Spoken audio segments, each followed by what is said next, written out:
നമ്മുടെ രാജ്യത്തിൻ്റെ 76ാം റിപ്പബ്ലിക് ദിനം അത്യഭിമാനത്തോടു കൂടി ഈ ജനുവരി 26-ന് നമ്മൾ ആഘോഷിക്കുകയാണ്. ഒരു രാജ്യം റിപ്പബ്ലിക് ആകുക എന്ന് പറഞ്ഞാൽ ഒരു ജനതയുടെ നിവർന്നു നിൽക്കാൻ ഒരു നട്ടെല്ല് നൽകിയതിന് തുല്യമാണ്. ഈ 76 സംവത്സരങ്ങൾ പിന്നിടുന്നതിനിടയിൽ നമ്മുടെ രാജ്യത്തിൻ്റെ കാവലാളുകളായി മാറിയത് നമ്മുടെ സൈനികരാണ് പ്രധാനം.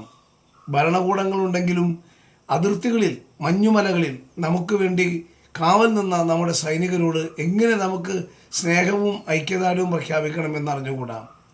ഒരുപക്ഷെ നമ്മൾ ഉറങ്ങുമ്പോഴും നമുക്ക് വേണ്ടി ഉറങ്ങാതെ കാത്തിരുന്ന് ധീരരക്തസാക്ഷികളായ ഓരോ സൈനികരെയും വൈകാരികമായി സ്മരിക്കപ്പെടുന്ന സന്ദർഭം കൂടിയാണിത്. ഇവിടെയാണ് നാദബ്രഹ്മ ഫൗണ്ടേഷൻ ഈ 76ാം റിപ്പബ്ലിക് ദിനാഘോഷത്തിൽ പ്രത്യേകമായും സൈനിക പ്രണാമവും ദേശഭക്തി ഗാനാഞ്ജലിയും സംഘടിപ്പിച്ചിട്ടുണ്ട്.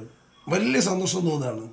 നാദബ്രഹ്മ ഫൗണ്ടേഷൻ ഇതിനു മുൻപ് ഭക്തിഗാനങ്ങളും അതോടൊപ്പം തന്നെ ഗാനങ്ങളുമായി ബന്ധപ്പെട്ട നാദം സമർപ്പണങ്ങൾ നടത്തിക്കൊണ്ടിരിക്കുന്ന ഒരു നല്ല പ്രസ്ഥാനമാണ്. തൃശ്ശൂരിൻ്റെ അടയാളം കൂടിയാണ്. അവരാണ് ഈ സൈനിക പ്രണാമവും ദേശഭക്തി ഗാനാഞ്ജലിയും ഈ 26-ാം തീയതി നടത്തപ്പെടുന്നത് തൃശ്ശൂർ സാഹിത്യ അക്കാദമിയിൽ. അവരോട് ബഹുമാനം തോന്നുന്നു, ആദരവ് പ്രകടിപ്പിക്കുന്നു. ഈ വീഡിയോ കാണുന്ന, ഈ ശബ്ദം കേൾക്കുന്ന നിങ്ങളെല്ലാവരും അതിന് വരികയും ചെയ്യണം. വളരെ അഭിമാനത്തോടു കൂടി നാദബ്രഹ്മ ഫൗണ്ടേഷന് ഈ സതുദ്യമത്തിന് പ്രത്യേകമായ അഭിവാദ്യങ്ങൾ.